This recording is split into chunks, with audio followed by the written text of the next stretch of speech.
शनिवार के दिन आपसे मिलने के लिए आए हैं। शनिवार के दिन जो पीपल के वृक्ष के नीचे दिया लगाएगा उसके घर में कभी संपदा की कमी नहीं। सारे दिन पीपल के वृक्ष के नीचे हमारा निवास होगा। आज भी नियम है, जिसको शनि लग जाता है काजल की डिब्बी ले लो और काजल की डिब्बी को इस बात पर उतार कर उसको एकांत में जाकर जंगल आदि में एकांत में किसी पेड़ के नीचे खड्डा खोद कर उसमें काजल की डिब्बी को डाल दो और मिट्टी से पूर दो। उस व्यक्ति का शनि समाप्त हो जाएगा। काशी विश्वनाथ का नाम लेकर काजल की डिब्बी को 21 बार उतार कर अगर काशी विश्वनाथ का नाम लेकर शनि वाले व्यक्ति को अगर पेड़ के नीचे दबा दे, शनि शनिवार के दिन जो पीपल के वृक्ष में सरसों के तेल का दीप लगाता है उसको शनि कभी परेशान नहीं करता। एक बात हमेशा ध्यान रखिएगा, मान लो अगर कोई भारी रोग ऐसा शनि महाराज के कारण हो गया हो, अच्छे काम करते करते उल्टे हो रहे हैं, होते किसी किसी के साथ में विपरीत परिस्थितियां आ जाती है। अच्छा करने जाओ बुरा हो जाता है, अच्छा कर्म करने जाओ बुरा हो जाता है।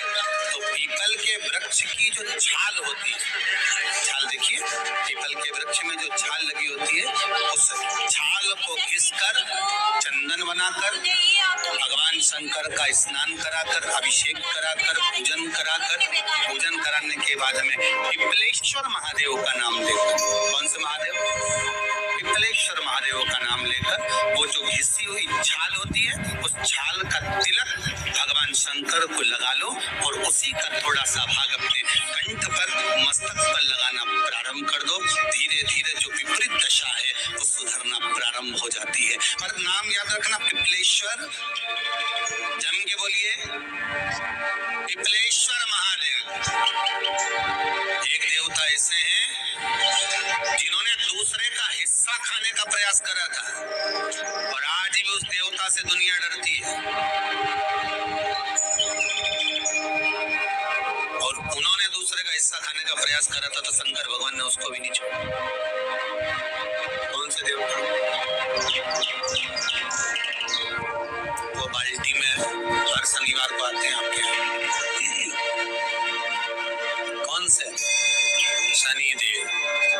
उन्होंने क्या करा था? भगवान सूर्य नारायण ने अपने सारे पुत्रों को देखा, सारे पुत्रों,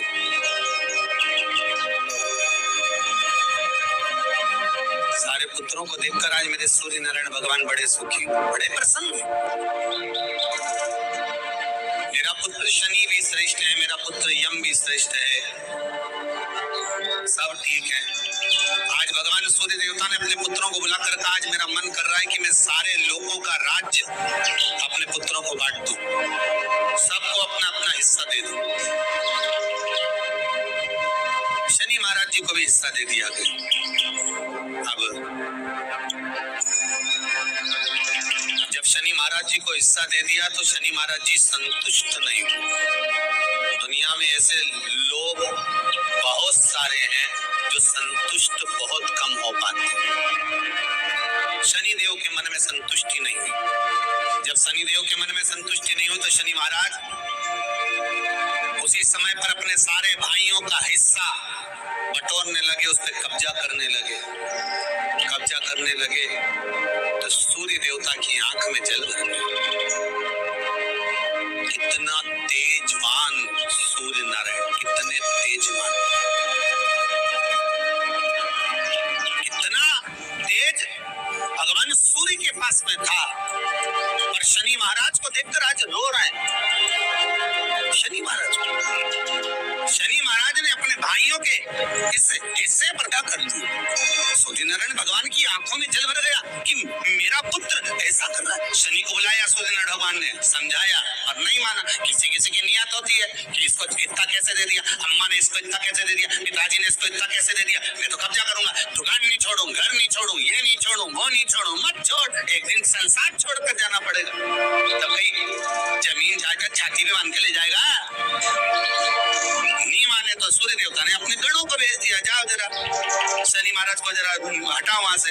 शनि महाराज को गुस्सा आया और शनि महाराज ने उन सारे गणों को नष्ट कर दिया। सूर्य नारायण रो रहे हैं। भगवान शंकर की पंचायत में सूर्य देव भी है, मतलब शंकर भगवान के मित्रों की गणना में सूर्य आते हैं। भगवान विष्णु, सूर्य नारायण, शंकर भगवान, माँ दुर्गा, गणेश जी, ये पंचायत है ना शंकर की, शिव पंचायत। शिव परिवार में कार्तिकेय, गणेश जी, पार्वती जी, शंकर जी, नंदी, ये शिव परिवार। पंचायत में सूर्य देवता। सूर्य नारायण को रोता हुआ देखकर भगवान शंकर को बड़ा दुख हुआ। शिव जी ने पूछ लिया, क्या बात है, आप रो रहे हो? नारायण क्या हो गया? मेरे बेटा मानने को तैयार नहीं है। आप चिंता मत करो, अभी देखता हूँ मैं जाकर। और भगवान शंकर ने जाकर तुरंत सूर्य नारायण भगवान के कहने पर शनि देव को जाकर समझाया। इतने में तो शनि देव आग बबूला हो गए। आग बबूला होकर शनि देव ने कहा, ए शिव, आप मुझे जानते नहीं हो? शंकर भगवान ने कहा, क्या जानना है ये बताओ, क्या जानना है ये बताओ।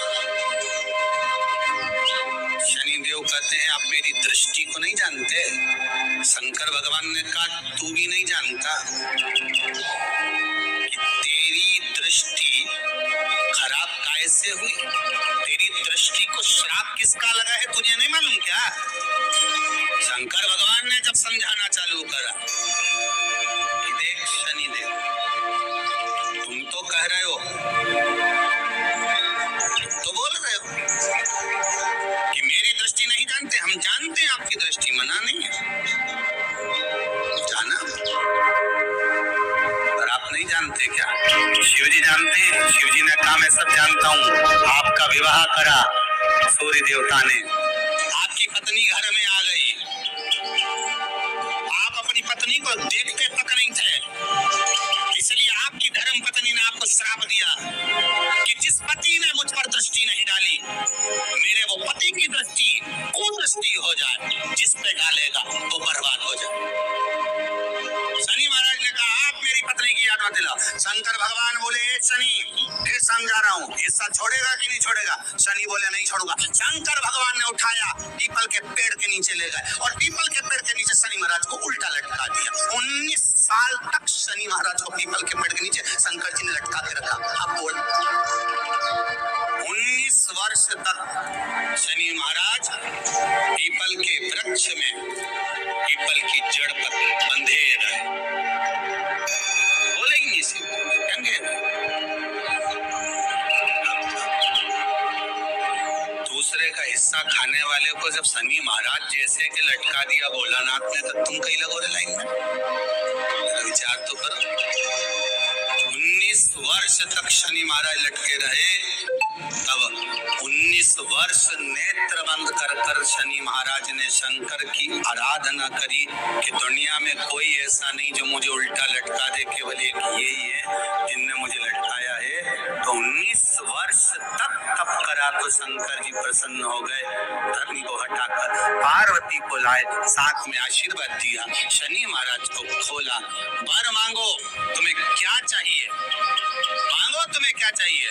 शनि महाराज ने कहा, मांगूंगा कुछ नहीं, आप कर दे दीजिए। शंकर जी ने कहा, मैं तुम्हें दंड अधिकारी बनाता हूँ कि आप अच्छे और बुरे का दंड दोगे, आप अधिकारी बनकर बैठोगे, मेरा आशीर्वाद तुम्हारे साथ में। दंड। भगवान शंकर का एक अवतार है पिपलाद अवतार। पिपलाद अवतार, जब दधीचि ऋषि की अस्थियां चली गई, उनकी धर्मपत्नी सुवाच ने देखा, मेरे पति को मार दिया गया, मेरे पति की अस्थियां ले गए राक्षसों का संहार करने के लिए, उनकी अस्थियां लेकर चले गए, मेरा पति चले गया। सुवाच गर्भ से थी, मरना चाहती थी, प्राण छोड़ना चाहती। शिव जी ने देखा, ये तो अग्नि के ऊपर चढ़कर अपनी देह त्याग रही। शंकर भगवान ने आकर कहा, रुक जा सुवाच, रुको, तुम्हारे गर्भ में बच्चा है, तुम्हारे गर्भ में बच्चा है, वो बच्चा मर जाएगा। अब इस बच्चे को जन्म देकर भी क्या नहीं, तुम्हारे गर्भ में जो बच्चा है वो महाज्ञानी है। तुमने मुझसे प्रसाद के रूप में मांगा था, कहा था शिव जैसा पुत्र होना चाहिए, तो क्या तुम शंकर को नष्ट कर दोगे? मैं शंकर को जन्म दूंगी। सुभाष ने 2 पत्थर उठाए, अपने गर्भ पर मारना प्रारंभ करा।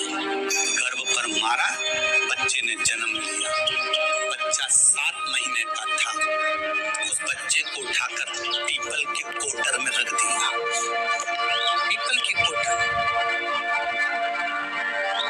एक गिलहरी पीपल के फल को लेकर आती थी, पिपलाद के मुंह में देती थी। शिव का है, इसलिए शंकर का नाम ही पिपलेश्वर। शिव का एक अवतार पिपलाद के रूप में हुआ है। तुम क्यों चिंता करती हो? तुम चिंता मत करो, तुम्हारा पुत्र जन्म दो तुम, और दिया जन्म सुभाष ने उसके बाद प्राणों को त्यागा। और उस पीपल के कोटर में अगर भरण पोषण करने वाला कोई था तो वह देवाधिदेव महादेव था। फिर निवेदन करेंगे, माता के गर्भ में बच्चा रहता है, उसका भरण पोषण करने वाला मेरा देवाधिदेव महादेव है। अगर जन्म उसने दिया है तो मृत्यु भी वो देगा। अगर तुमको कुछ ज्ञान दिया है तो अच्छी जगह पर भी वही पहुंचाएगा। आप जो अभिलाषा लेकर आते हैं, बच्चे कहते हैं हमारी नौकरी नहीं है, सर्विस नहीं है, हम इस कॉलेज में पढ़ना चाहते हैं, हम इस जगह जाना चाहते हैं, हम इस पद पर जाना चाहते हैं, बस इतना याद रखना, तुम्हारा भाग्य बुरा नहीं होता। कभी भी याद रखना, संसार में जिसको भगवान ने जन्म दिया उसकी किस्मत कभी बेकार नहीं हो सकती। अगर भगवान तुम्हारी किस्मत बेकार होती तो जानवर बनाकर पैदा करता, इंसान बनाकर नहीं। किस्मत अच्छी थी इसलिए इंसान बनकर पैदा, जानवर बनाकर पैदा नहीं करा। अगर तुम्हारी किस्मत अच्छी थी इसलिए मनुष्य बनकर पैदा हुए हो, इंसान बनकर पैदा हुए हो, मानव बनकर पैदा हुए हो। भगवान को दोष मत देना कि भगवान ने किस्मत बेकार दी है। भगवान ने किस्मत अच्छी बनाई है इसलिए तुझे मृत्यु लोक में जन्म दिया। भगवान ने भाग्य अच्छा बनाया इसलिए तुझे शिव महापुराण की कथा सुनने का मौका दिया। नहीं तो भाग्य में नहीं होती तो कहां से मिल जाती? किस्मत अच्छी है तो भगवान नौकरी भी लगाएगा, धंधा भी करवाएगा, सर्विस भी कराएगा, विवाह भी करेगा, शादी भी करेगा, मकान भी बनाएगा, जायदाद भी देगा, संतान भी देगा। उसने दिया है पेट तो भरेगा वही। हम काय को अपने माथे पर ले, मैंने इतनी पढ़ाई कर ली, मैं इंजीनियर हो गया, मैं ये बन गया, मैंने तो ये कर लिया, उसके बाद भी मैं घर में बैठा हूँ, मेरा छोरा घर में बैठा, इतना पढ़ने के बाद बैठा। जन्म उसने दिया है, भाग्य उसका है, किस्मत उसकी है, तो कहो उसको कि शंकर का भजन कर, मंथन करे, मक्खन निकलेगा और घी भी जरूर बनेगा।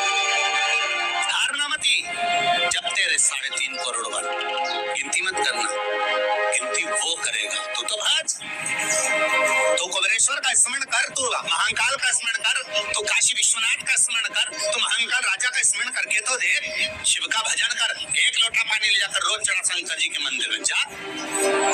शिव से भजन करने में क्या देरी? नहीं जा सकता शिव मंदिर में जाने में?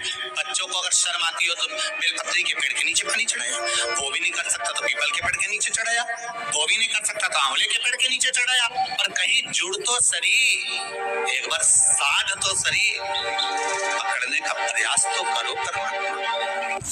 शनिवार का दिन है जिस दिन अपन इस दरिद्रता से मिलने के लिए पीपल के पेड़ के नीचे आए हैं। हिंदू धर्म में ये दिन पीपल के वृक्ष के लिए पूजनीय होगा। जो भी शनिवार के दिन पीपल के वृक्ष की पूजन करेगा, दूध चढ़ाएगा या मिष्ठान का भोग लगाएगा, लक्ष्मी और नारायण उसके घर में प्रवेश कर जाएगा। लक्ष्मी और नारायण उसके घर में प्रवेश करेगा, इसलिए नियम बनाया। कौन से दिन का? शनिवार। लक्ष्मी जी बोली, नारायण आपने तो एक दिन का वार लिख दिया। शंकर जी ने 7 वार बनाए हैं, रविवार, सोमवार, मंगल, बुध, गुरु, शुक्र और शनि। ये शिव जी ने बनाए। अब एक दिन आपने अपना बना लिया, बाकी के दिन अगर कोई इस पीपल के वृक्ष के नीचे आएगा और यहाँ तो दरिद्रता बैठी है तो उसका क्या होगा? भगवान नारायण बोले, सुन दरिद्रता, तेरे से एक विनती है, अगर कोई भी मनुष्य इस पीपल के पेड़ के नीचे अगर 7 दिन में आता है और उसके हाथ में अगर कोई सामग्री होती है तो तू उसके घर में प्रवेश नहीं करेगी।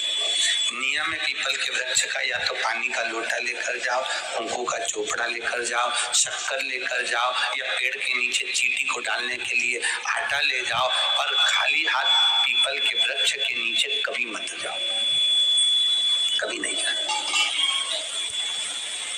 खाली हाथ जाओगे तो दरिद्रता तुम्हारे घर में प्रवेश करेगी। दरिद्रता उठकर खड़ी होकर बोली, नारायण तुमने अपनी मनमानी करी है, एक दिन मुझे भी मेरा चाहिए।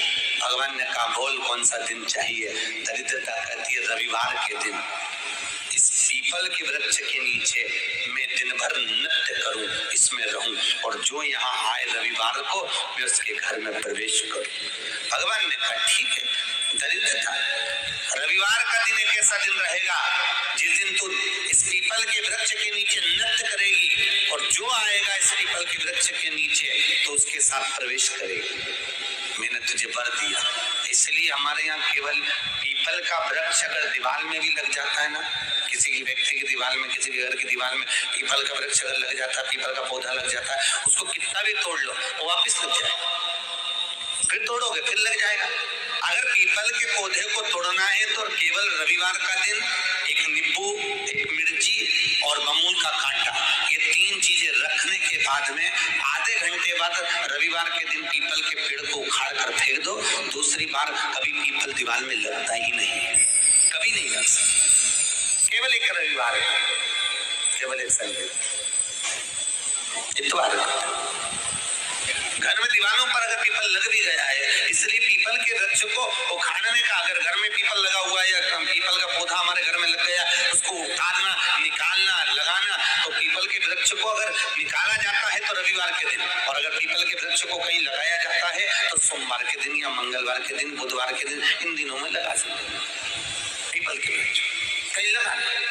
शनिवार का दिन एक ऐसा दिन होता है जिस दिन पीपल के वृक्ष को कहीं जाकर लगाया नहीं जाता, क्योंकि शनिवार के दिन पीपल के वृक्ष के नीचे लक्ष्मी रहती है। हम अपने हाथों से अगर पीपल का वृक्ष किसी दूसरी जगह पर शनिवार को रोपित करते हैं तो हमारे घर की लक्ष्मी अपने घर से छिन्न होकर चली जाती है। इसलिए शनिवार के दिन पीपल लगाया नहीं जाता, किसी के घर जाकर उसको वापस पलटा नहीं जाता। लग गया उसको डर। प्रभु मेरी धर्म पत्नी को कहाँ रखूं आप बताओ? वो तो जहाँ यज्ञ होता है, अनुष्ठान होता है, दान होता है, पुण्य होता है, सत्कर्म होता है, वहां जाने को तैयार नहीं। अब करूं क्या? भगवान ने बोला एक काम करो। दुर्वासा जी बोले जिसके यहाँ रात्रि में बर्तन झूठे पड़े रहते हो उसके घर में इस दरिद्रता को लेकर तुम प्रवेश कर जाना। जिसके यहाँ रात्रि में बर्तन झूठे पड़े हो वहां लेकर प्रवेश कर जाओ। दूसरी जगह दुर्वासा जी बोले जो स्त्री घर में दोपहर के समय पर सो रही हो उसके घर में इसको लेकर प्रवेश कर जाइए। जो स्त्री दोपहर के समय में घर पर सो रही हो इस दरिद्रता को लेकर प्रवेश कर जाइए। तीसरा, जिसके यहाँ पर दरवाजे पर कांटे वाले पौधे लगे हों उस घर में इस दरिद्रता को लेकर प्रवेश कर जाइए। दरिद्रता कितनी सुंदर बात कही है। दाता और विधाता कौन कौन? दाता और विधाता। लक्ष्मी और दरिद्रता के सगे भाई हैं। कौन कौन? दाता और विधाता। दाता को फिटकरी प्रिय है, विधाता को नमक प्रिय। ये दोनों हमेशा लक्ष्मी को और दरिद्रता को दोनों को समझाते थे, दोनों में प्रेम बढ़ाते थे। आज भी हिंदू धर्म की रीति है, यहाँ तो ठीक है, जिसके यहाँ पर भी अगर थोड़ी सी भी परेशानी होती है, थोड़ा सा क्लेश होता है, अशांति होती है, लक्ष्मी नहीं दिख रही हो, काम नहीं बन रहे हो, बहुत प्रयास करा जा रहा हो और हमारा कार्य नहीं होता, तो क्या करते हैं? फिटकरी और नमक को पानी में डाल देते हैं और घर में पोछा लगा देते हैं। आप लोगों ने आजकल फेसबुक पे भी पढ़ा होगा, व्हाट्सएप पे भी पढ़ा होगा। तो क्यों लिखा उसमें? उसका कारण ही केवल रहता है कि दाता और विधाता की प्रियता उसमें। माता ख्याति के जो 4 बच्चे हुए इसमें जो 2 लड़के हैं दाता और विधाता, उसकी प्रियता उसकी पूर्णता उसमें। अब दुर्वासा जी बोले अपनी धर्म पत्नी को वहां लेकर, जहां कांटेदार पौधे लगे हों वहां पर लेकर प्रवेश कर जाएंगे।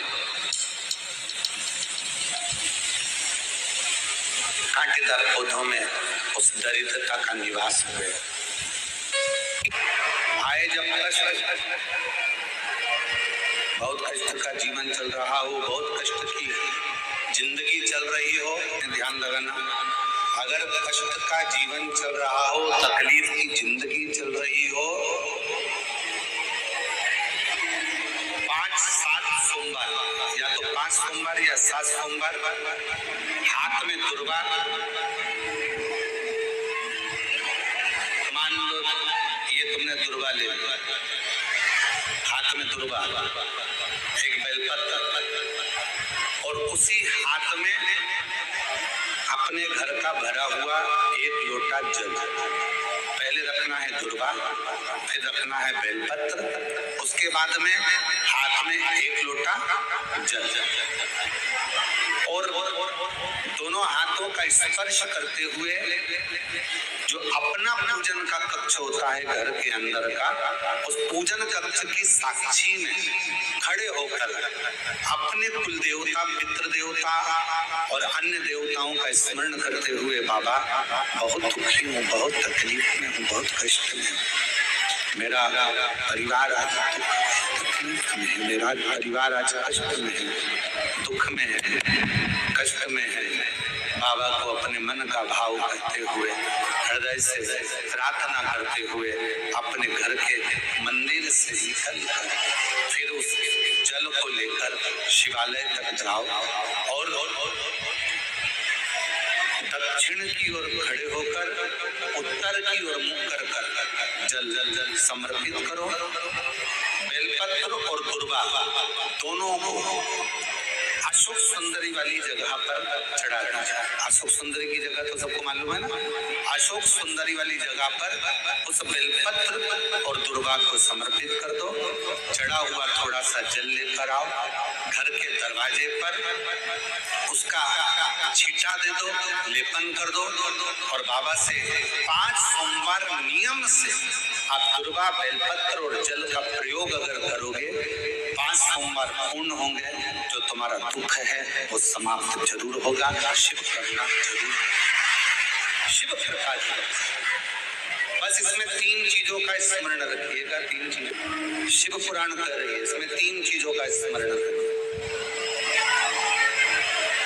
पहले नंबर पर दुर्वा, दूसरे नंबर पर बेलपत्र, और तीसरे नंबर पर जब जल चढ़ाकर वापिस आओ तो अपने घर में प्रवेश के पहले देहली पर, चौखट पर, भगवान शंकर के अपने घर के द्वार पर शिव का नाम लेकर जल का सिंचन। 3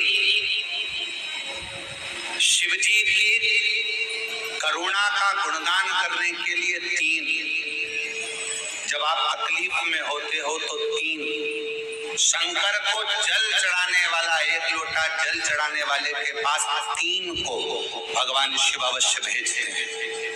दुख को समाप्त करने से पहले 3 को मेरा शंकर आपके दरवाजे पर जरूर भेजता है। पहले नंबर पर मां आदिशक्ति दुर्गा को आपकी पड़ोसन के रूप में, आपके रिश्तेदार के रूप में, आपके कुटुंबी के रूप में, आपके संबंधियों के रूप में, किसी ना किसी के रूप में आपके पास भेजकर बोलेंगे, क्यों घबराती हो, क्यों चिंता करती हो, क्यों टेंशन लेती हो?